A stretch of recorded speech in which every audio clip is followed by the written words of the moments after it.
Good morning everyone, thanks for joining me in this video. I am Okocha Happy Marcel. In a nation like Nigeria, where you can hardly see people who speak the truth, anyone who comes out to speak the truth must be appreciated. This is a breathtaking interview of Omoyonde Sowore with the VOP platform. I bet you that you will not regret watching this video. I have watched this video like 3 times because I am trying to understand everything Sowore said in this video. Let's go to the journey. Take a listen. You don't need to go far. You know how they brazenly talk about election in this country.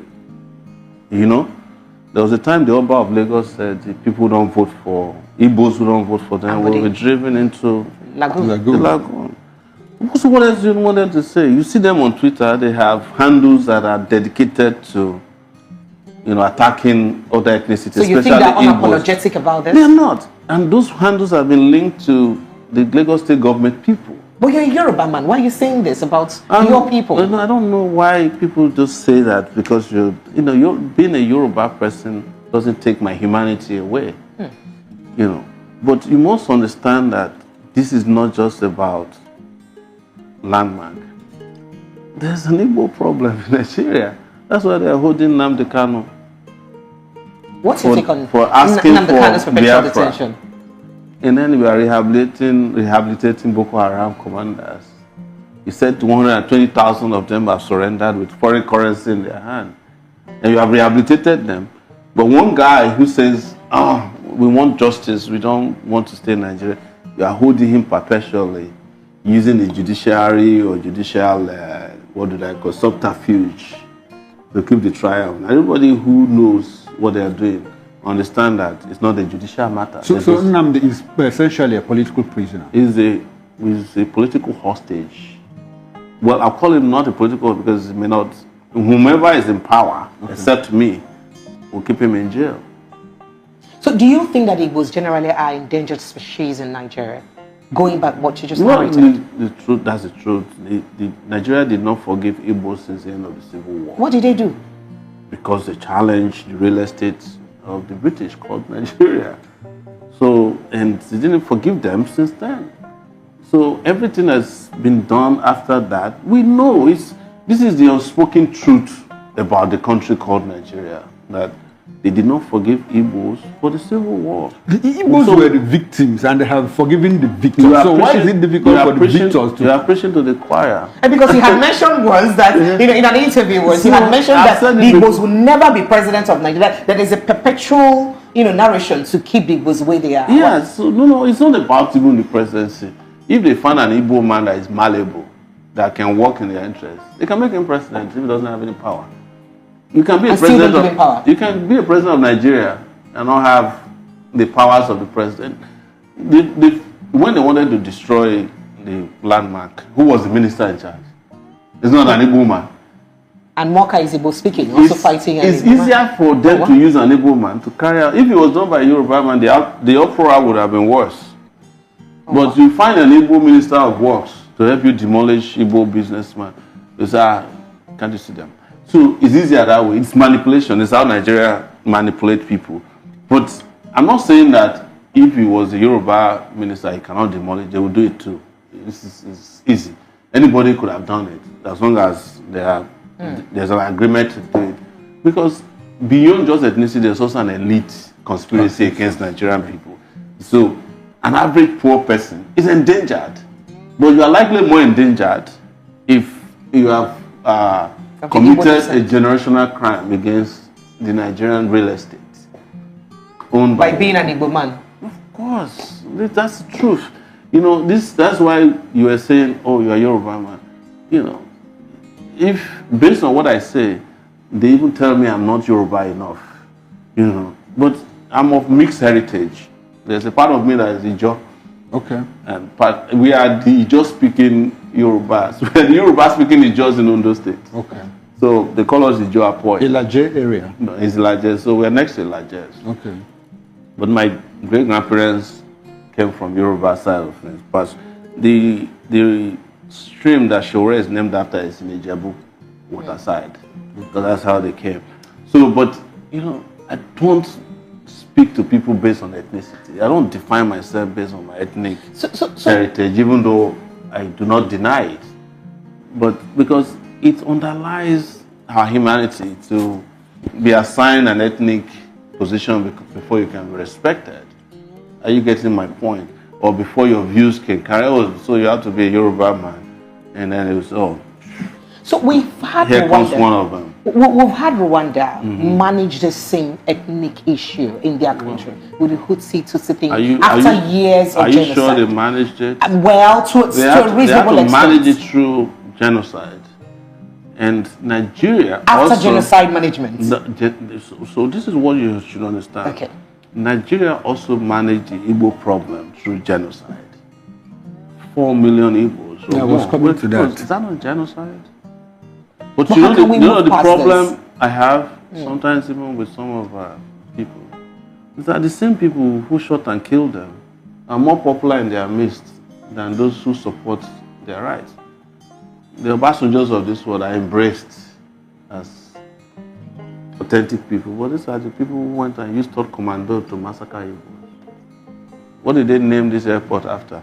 Murtala Mohammed, one of the most notorious killers of Igbos. Buhari, they kill Igbos. Danjuma, they kill Igbos. Gowon, they kill Igbos. But they even love them more than they love those of us who are fighting. People challenge me that, they hate me because I support Nnamdi Kanu. And I said, so be it.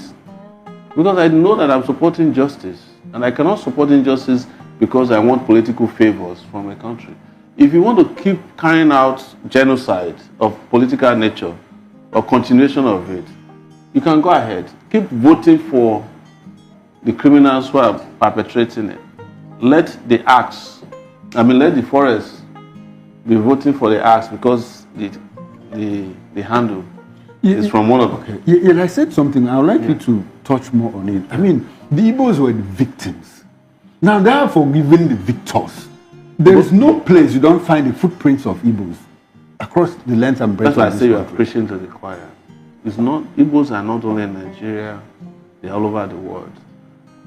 I went to Alabama, in the U.S., and the only pharmacist there is an Igbo man. Selma, Alabama. You've heard about Selma? Yeah. It's one of the homes of the civil rights movement, where they cross that Petra Bridge. Exactly. Igbo man is there.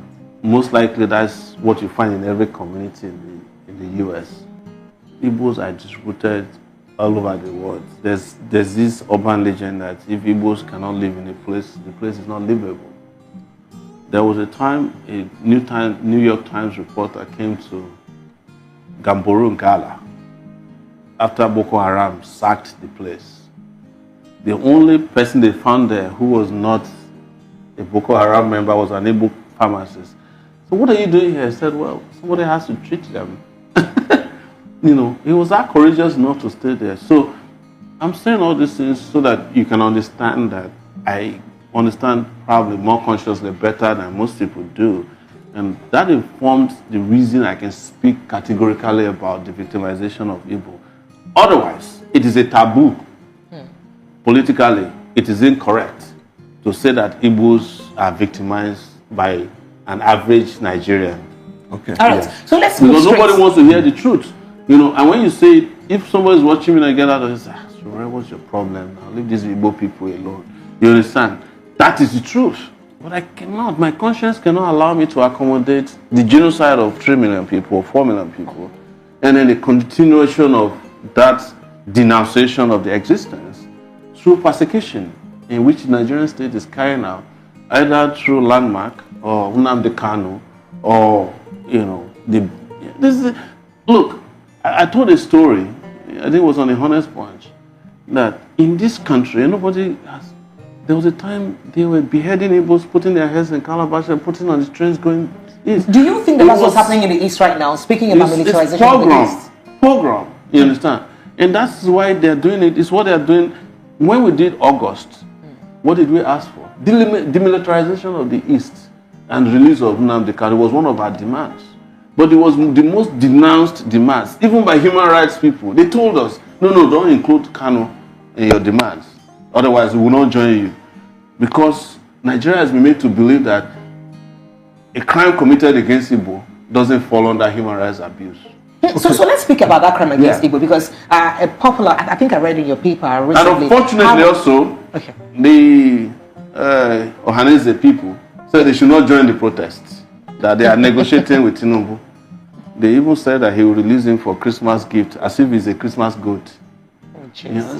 All right, so speaking about this militarization of the Southeast, recently I read in your platform, a popular media mogul, owner of a media platform in Lagos State, was dehumanized in the Southeast. He was traveling through Anambra State to Asaba Airport, and he was accosted. He and about 3 DSS officials were accosted by military personnel who, you know, dehumanized them, told them to lie on the floor. In fact, told them they were going to shoot at them, told them that they were IPOB. Do you think there has been accusations that most of the people killed in the Southeast in the guise of IPOB are really not IPOB, but they were killed by military? Do you think that this is exactly what's happening? These guys are burning down villages, Nigerian army.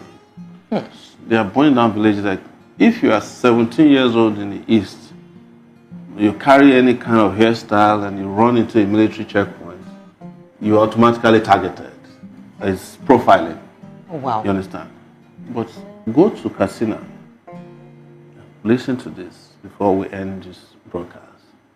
The governor in Katsina said a whole local government with tons of bandits have only 5 policemen in their area. They have only 1 vehicle, no military. But there are bandits all over the place.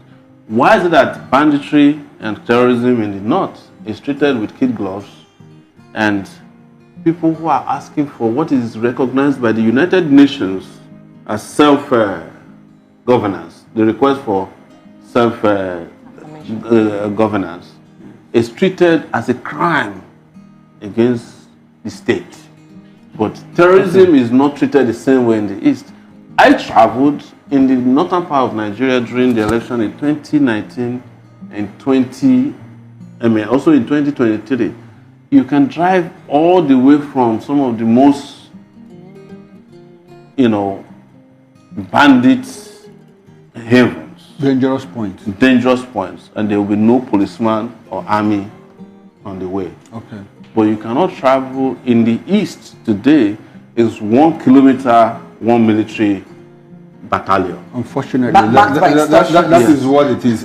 Before we leave, can I ask you a personal question? Go ahead. We have spoken a lot here, and you are more like a repetition of speaking truth to power. Oh, Sowore, do you fear for your life? It's too late. My life had been taken several times, to the point that all I'm dedicated to is living my life one day at a time. And the reason is this. When I was leaving the university, I did not know, I left the university at the age of 24, 25. I did not know that I would make it up to 30. So I used to say at that time that I was living on borrowed times. I'm 54 now. If I die today and an autopsy is performed on me, they will find the heart of a 90-year-old man inside my body, because it's been a lot. My heart has carried a lot of pain and anguish. But I've carried on, and as a result, I cannot be afraid of my shadows when people who didn't even do half of what I've done have died of preventable diseases, some malaria. So people like me are lucky. And if you look at the life expectancy of a Nigerian man, I think it's now 50-something, 56, 54. 56. So I've lived a few months above that. I'm going to be 55 in February. I've tried. You're not going anywhere yet. But before you go, before you start going where you want to go to, let's look at 2027. There's been lots of chess playing here and there against 2027, and then coalition of some people are already saying that there is no way anybody can beat Bola Ahmed Tinubu in any election, irrespective of his performance. No, if they don't come together. What do you think is the way forward? You can beat Tinubu in an election, but you cannot beat him in a selection. And that's what they are planning. They're not going to have another election. Are you serious? Yes. They're not How planning. do you mean? Well, let's start from here. Who conducts the election? INEC. Right? Go and find out how many federal electoral commissioners were appointed by Tinubu who are APC card-carrying members to replace the ones that are retired. Almost infinite. Did you know that Bola Tinubu appointed 11 Supreme Court justices since he came to power? These two bodies. So there is no hope in Nigeria will continue like this? Well, if you don't want to continue like this, make it very clear that we can't continue like this. And that has to happen now. But if you don't, you are going to continue worse than this in the next few months and years to come. Because they have already decided the next selection. That's a tough call. Yeah, but they may not. The only thing that I'm hopeful about is that they may not be as lucky as they did last time. Because I think people are tired too. Do you think they really are tired? Well, they're tired, but the question is, do they have the energy to push back? That's the question. But in terms of tiredness, you can see it written all over the horizon that Nigerians are Why tired. do you think they lack the energy to push back if they're really tired? You see, Nigerians have, and I'm going to say something that will be controversial. Nigerians have a gene in their DNA called the happiness gene. It's called the happiness gene. And they are happy regardless of what they go through, what I call foolish happiness. Well, naturally, but there's nothing wrong with being happy. Yes, but how can you be happy when you should be sad? If you don't allow those emotions to run, side by side, then you cannot be upset enough to change your objective conditions. That's where we are. And it's a bad place to be. There are times to be happy, times to be sad, times to be angry. That's what humans are supposed to react to, depending on the circumstances they are faced with. So I think we've done enough. Thank you.